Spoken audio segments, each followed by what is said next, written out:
ស៊ីប្រពន្ធខ្ញុំវិញក៏ជួយមាត់បកែវាយតប់ជេស្ដីមកចប់តែអើយជួយផងអើយខ្លាចហើយ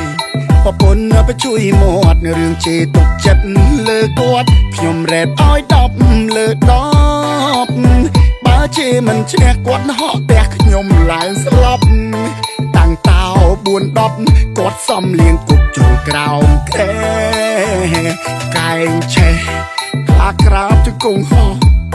គាត់ចេញទាំងអង្គទៅលួចរៀនគ្រូណាដែ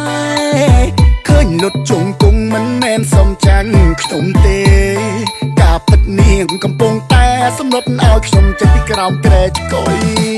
ប្រពន្ធគេស្អាតស្អាតឈឺលោប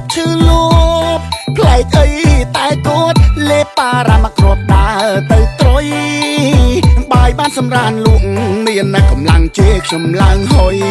ម៉ែអើយខ្ញុំខុសអីទើបបានណាប្រពន្ធក៏ជួយមាត់រឿងនេះខ្ញុំផ្ដាំតកូនតចៅអាអូនណាយគិតទៅ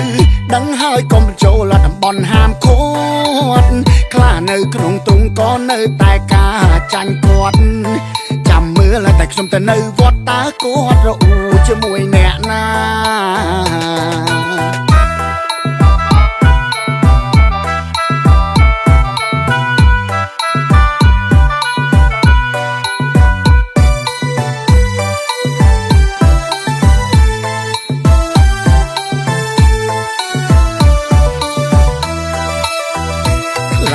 ហើយ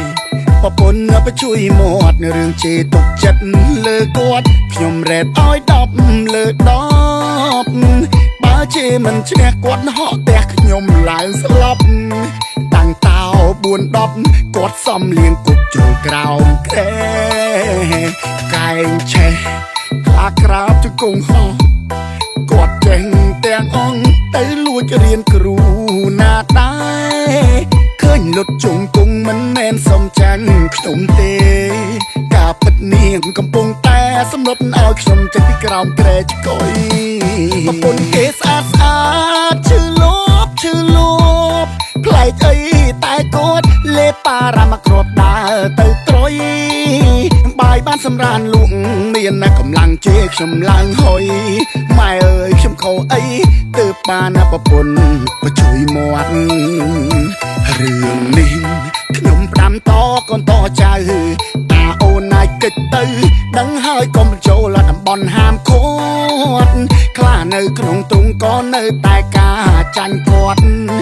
ចាំមើលតែខ្ញុំទៅនៅវត្តតើគាត់រអ៊ូជាមួយអ្នកណា